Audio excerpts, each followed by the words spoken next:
அனைவருக்கும் வணக்கம். வாளிமத்தரம் இந்த சொல்லோட பொருள் என்ன என்று கேட்டா உண்மையிலேயே இப்ப இருக்கக்கூடிய இளைய தலைமுறை பலருக்கு தெரியாது. வாளிமத்தரம் அப்படின்னா தெரியாது அப்படிதான் சொல்லுவாங்க. வாளிமத்தரம் என்பது தமிழர்களின் மரபு வழியாக விளையாடப்பட்டு வந்த ஒரு விளையாட்டுக்கு பேர் தான் வாளிமத்தரம். குறிப்பா கன்னியாகுமரி, திருநெல்வேலி, தூத்துக்குடி இப்படிப்பட்ட தென் மாவட்ட பகுதிகளில் சுமார் 50 ஆண்டுகளுக்கு முன்னால் வரை இந்த விளையாட்டு மிகவும் பிரபலமாக பல இளைஞர்களால் விளையாடப்பட்டு வந்தது. இந்த வாளிமத்தரத்திற்கான பொருள் என்ன, அர்த்தம் என்ன அப்படின்னு நாம கேட்டா, வாளி என்ற சொல்லுக்கு அம்பு என்ற ஒரு பொருள் உண்டு.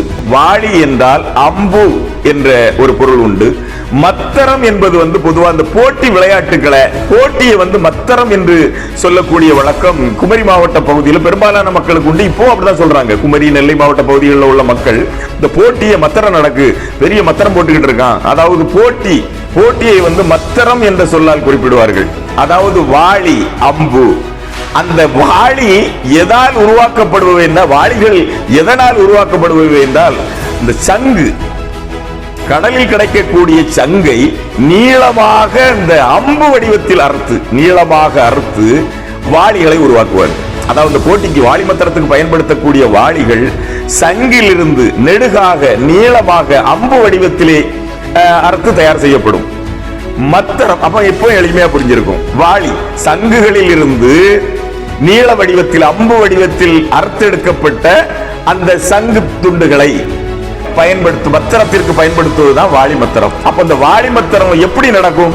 அதாவது உயரமான பகுதியில் இருந்து தாழ்வான பகுதிக்கு வெண்மணல் பரப்பி அந்த வெண்மணல்ல தண்ணீர் தெளித்து புன்னை இலை இருக்குல்ல, புன்னை இலை, அந்த புன்னை இலையிலே தேங்கெண்ணெய் தடவி அந்த தண்ணீர் தெளிக்கப்பட்ட வாளித்தடத்திலே அந்த வெண்மணல் மீது அப்படி நீளமா இழுத்து இழுத்து இழுத்து இழுத்து ஒரு பளபளப்பு தன்மையை உருவாக்குவாங்க. அப்போ வாளித்தடம் இப்போ தயாராயிட்டு. இந்த வாளிமத்தரம் 2 பேர்களுக்கு இடையே தான் நடக்கும். அதாவது போட்டியாளர்கள் 2 பேர் இருப்பாங்க. 2 பேர்கிட்டையும் நிறைய வாளி இருக்கும். அதாவது வாளியின் பெயர்களை சொன்னாலே உண்மையிலேயே ரொம்ப ஆச்சரியமா இருக்கும். அந்த வாளிகளுக்கு பேர் எப்படி இருக்குன்னு சொன்னா, கணை, கரிசி, சென்னான், லகுடு இப்படிப்பட்ட பேரோட இருக்கும். பினுக்கு இப்படி பேர் சூட்டு. அந்த பேர் கூட எனக்கு இன்னும் மறக்கல. உண்மையிலே அந்த பேர் அப்படிதான் இருக்கும். அதாவது அதில் பல பேர்களுக்கு என்ன பொருள் என்று கூட நமக்கு தெரியாது. குறிப்பா அந்த கணை என்பது நம்ம அந்த அம்பின் இன்னொரு பெயர் கணை என்ற பொருளில் இருக்கலாம். கரிசி என்பது நீள ஊசி மாதிரி இருக்கும். அப்படிப்பட்ட வாளிகள், அந்த வாளிகளை கரிசி அப்படி சொல்லுவாங்க. லகுடு என்று சொல்லக்கூடியது அந்த சின்ன சங்குகளை இணைக்கக்கூடிய, அதாவது படகு மாதிரி ஒரு கீழே ஒரு அமைப்பு இருக்கும். அந்த பகுதியை மட்டும் அறுத்து எடுத்து அந்த லகுடு அப்படி சொல்லி பயன்படுத்துவாங்க. அப்ப இந்த வாளிமத்தரம் எப்படி நடக்கும்னா, 2 போட்டியாளர்களும் அந்த தடம் வாளித்தடத்தின் உயரமான பகுதியிலே ஒரு பக்கம், இந்த பக்கம் ஒரு போட்டியாளர், இந்த பக்கம் ஒரு போட்டியாளர் இருப்பாரு. அந்த போட்டியாளர்கள் வாளி எப்படி விடுவாங்க? வெள்ளை துணியை காலில் இழுத்துட்டு அப்படி காலில் கட்டிக்கிட்டு கையில பிடிச்சிருக்கக்கூடியவங்க அந்த வெள்ளை துணியில அந்த வாளியிலும் மெழுகு தடவுவாங்க. அந்த மெழுகு தடகிட்டு அதுக்கு மேல கொஞ்சம் அப்படி எண்ணெய், தேங்கெண்ணெய் இப்படிப்பட்ட எண்ணெயை லேசா தொட்டுக்கிட்டு அந்த வெள்ளை துணியில வச்சு தீட்டுதல் அப்படி சொல்லுவாங்க. அதை வேகமா அப்படி ஓட விட்டு அந்த துணியில வச்சு தேய் என்று தேய்த்த உடனே அந்த வாளி ஒரு சூடான நல்ல பளபளப்போடு ஒரு சூட்டுத்தன்மையோடு இருக்கும். அந்த சூட்டுத்தன்மையோடு இருக்கும் போதே அந்த வாளித்தடத்தில் வச்சு விடுவாங்க.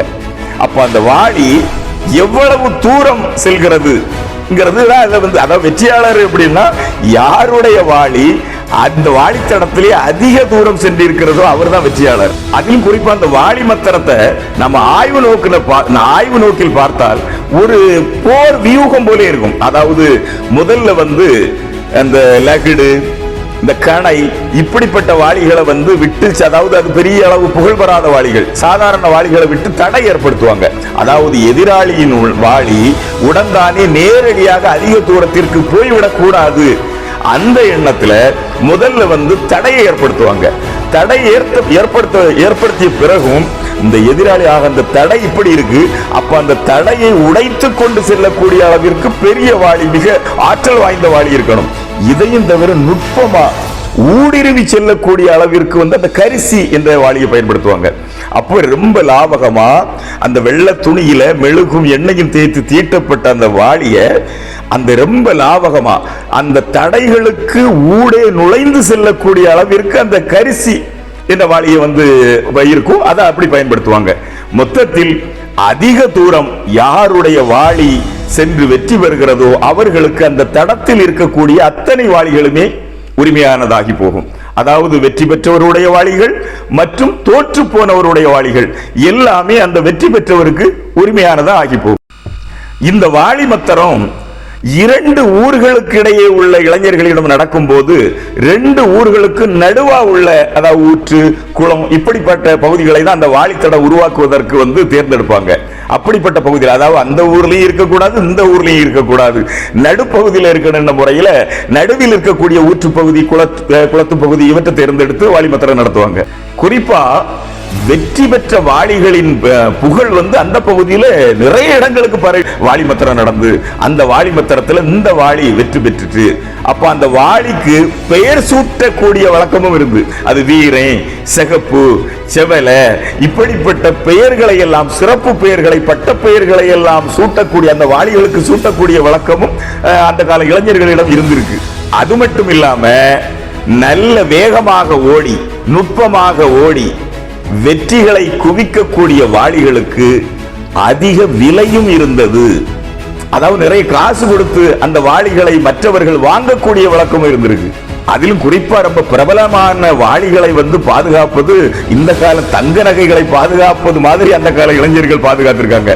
அதாவது ஒரு டப்பாக்குள்ள பஞ்சியை வச்சு, அந்த பஞ்சி, அந்த பருத்தி பஞ்சை வச்சு அதுக்கு மேல அந்த பளபளப்பான பகுதி எங்குமே உராய்ந்திடக்கூடாது, உராய்வு அதில் ஏற்பட்டுறக்கூடாதுங்கிறதுக்காக அந்த பஞ்சு மேல அந்த வாளிகளை வைத்து அதுக்கு மேலையும் பஞ்சு வச்சுதான் மற்ற வாளிகளை வைப்பாங்க. அந்த வாளிகள் ஒன்றோடொன்று உரசி அதன் பளபளப்பு தன்மை போய்விடக்கூடாது என்ற எண்ணத்துல, அந்த நோக்கத்திற்காக அந்த வாளிகளை பத்திரமாக பஞ்சின் மேல் அடுக்கி பாதுகாத்த வழக்கமும் இருந்திருக்கு. தமிழர்களின் பொழுதுபோக்கான இந்த வாளிமத்தர விளையாட்டு கூட அந்த காலத்துல ஒரு போர்க்கள நிகழ்வு போல நடத்தப்பட்டிருப்பது உண்மையிலே வியப்புக்குரிய விஷயமா தான் இருக்கு. அதாவது பெரிய இந்த கணை, லகுடு, இப்படிப்பட்ட சிறிய வாளிகளையும் பெரிய வாளிகளையும் முதலில் தடத்தில் விட்டு தடைகளை ஏற்படுத்துவது, அந்த தடைகளை எதிரணியில் இருக்கக்கூடிய அந்த வாளிமத்தர போட்டியாளர் அந்த தடைகளை உடைப்பதற்காக ஒரு பெரிய வாளியை விட்டு, தடை உடைந்த பிறகு அதன் ஊடுருவி செல்வதற்காக கரிசி வாளிகளை பயன்படுத்துவது. உண்மையிலே இதெல்லாம் வந்து நம்ம ஆய்வு செய்தா அந்த பொழுதுபோக்கு விளையாட்டுகளை கூட நம்ம முன்னோர்கள் ஒரு போர்க்களத்திற்கு பயன்படக்கூடிய அளவிற்கு அந்த சிந்தனையோட்டத்துல தான் வந்து அந்த விளையாட்டுகளை கூட நிகழ்த்தியிருக்காங்க. ரொம்ப வியப்புக்குரிய விஷயம் இது. இன்று முற்றிலும் 100 விழுக்காடு அந்த வாளிமத்தர விளையாட்டு ஒளிந்து விட்டது. எத்தனையோ அழிந்துபட்ட தமிழர்களின் மரபு வழி விளையாட்டிலே இந்த வாளிமத்தரமும் ஒரு விளையாட்டாகத்தான் இருக்கிறது என்பது ஒரு துயரகரமான உண்மை.